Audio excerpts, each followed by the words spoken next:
And so hello everyone, good morning. And today, andito po tayo sa ating Kantar. So, punta po tayo sa Kantar natin. So, as you can see here, dito sa ating page, no, sa screen po natin, wala po tayong apps regarding dito sa ating platform. Kasi, yung apps niya is down pa rin. So, medyo, I think mga 3 months na yatang down yung kanilang apps. So, dito po tayo sa browser, no, o sa Chrome dumadaan para tawag dito mas mapadali yung ating task dito daily. So dito na part, iset lamang po natin dito yung ating language, no. So pwede niyo i-set dito to Filipino yung inyong application, pero kung gusto niyo naman ng English, so just select dito ng United States. Ayan, so dito na part, kung makikita po ninyo, meron po tayo ditong V1 account, no? So sa task po natin, yan, start task lang po tayo dito. Next, punta po tayo dito sa survey natin. So dito sa survey natin, sasagot lamang po kayo dito ng questionnaire regarding dito sa habits of Filipinos. Ayan, so any answer po dito acceptable, no? Kahit na 1 letter lang yung ilagay nyo. Pero upon reviewing po dito sa ating survey, pag once na nagsagot po tayo dito ng mga letter lang, may mga credit score po tayo na mawawala. Okay, papakita ko muna sa inyo dito kung saan nga ba matatagpuan yung credit score natin. So yung credit score natin, punta po kayo dito sa V1, dito sa account nyo. Click nyo lang po yun, no? Yung sa personal account nyo. Pwede din po dito sa member. Then under member, click nyo po dito yung inyong V1. So, sa V1 po ninyo sa taas, meron po dyan credit score, no? Yung 100.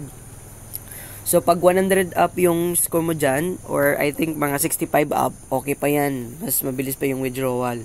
Pero pag once na nag-60 yan, medyo mahina yung makaka-withdraw ka pero matagal yung process ng withdrawal mo.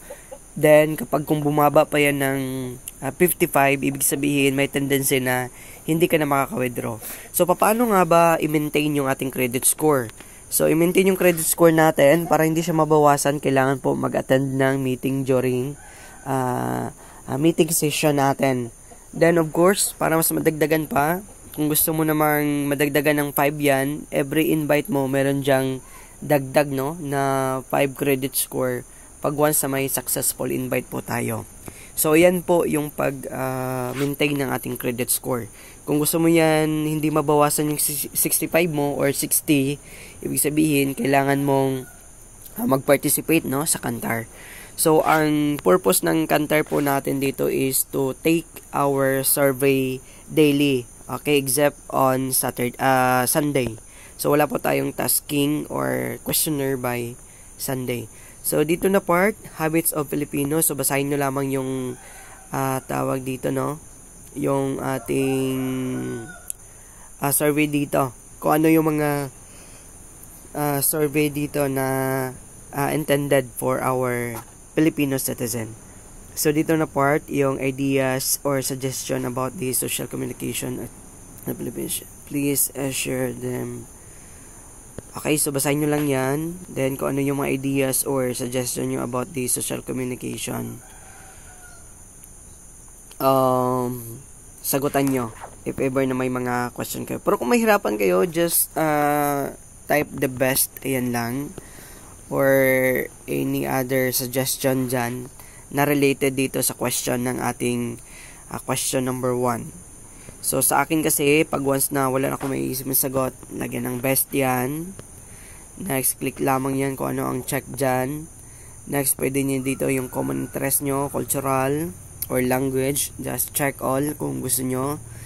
Next, ang dito na naman na part is, lagay ka lang dito ng 1 or occasionally. So, open and friendly, family gatherings, then participate and take initiatives. So, pili lamang po kayo dyan pag once na may isa. So, pwede din doon sa multiple choice, no?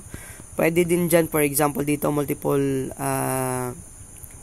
selection dyan sa number 3. Pwede nyo din dyan isang i-select nyo. Pwede din yan. Okay, next is our face-to-face communication dito. So, kung pwede nyong balikan dyan, then palitan nyo ang best nyo na sagot. Or halimbawa dito yung gayahin natin dito yung okay. Okay, next dito is mag-relate po tayo dito sa question number 10, no? So, submit na natin yan. Okay. As what I have mentioned dito sa ating questionnaire survey, any answer po, even na letter yung ilagay mo dito, i-accept po yan. Pero, kapag kung once na-review na po ng Kantar management po natin, yung may mga answer po dyan na isang letter, is maybe mag-deduct sila ng credit score doon sa ating inilaang credit score, no, sa ating personal information dito. So, sa atin, from 65 credit score, no? I think 68 to before, yung hindi pa po tayo dito nag-invite, then hindi pa po tayo nag-participate dun sa mga meeting session po natin. 65 po yung credit score natin. Then, pag mag-withdraw po tayo, as you can see, meron po tayong withdrawal na 20 hours, no? Or 24 hours bago dumating. Kaya nung umabot na po tayo ng 80, mas mabilis yung withdrawal po natin. Nung start na umabot tayo ng 75 up, mabilis yung kanyang withdrawal.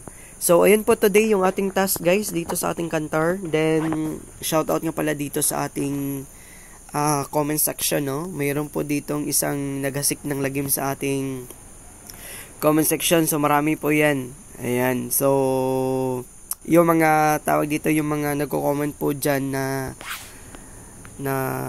negative sa ating comment section, yun po yung mga hindi po natin member, no? At hindi po nasubukan yung Kantar.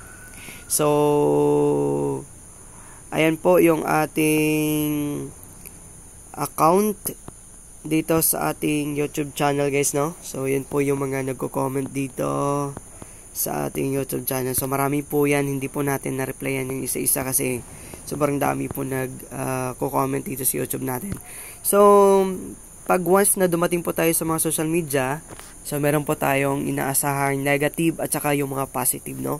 So, hayaan nyo lang yung mga negative as long as nag-earn pa din po tayo dito sa ating Kantar PH. So, again, guys, i-inform ko po dito yung team natin pag once na nagkaka-aberya po yung ating Kantar investment. So, stay tuned naman po kayo dito sa ating YouTube channel kasi i-inform ko kayo dito on time, no? Kung ano yung mga updates regarding dito sa ating Kantar. Okay, so kung may mga question kayo regarding dito sa ating investment, guys, just click our comment section, no? Just leave the comment on the comment section kasi babasahin ko po yan if ever na may mga question kayo regarding dito sa ating investment. Then, kung gusto nyo mag-join dito, andyan po yung link natin sa description box ng ating video. I-click nyo lamang po yan, guys. Andyan po yung Facebook natin. Mag-usap po tayo sa Facebook natin bago natin i-refer sa inyo yung ating referral link dyan sa Kantar investment po natin. So, yan na muna, guys, ang update, and happy earnings everyone and have a good day.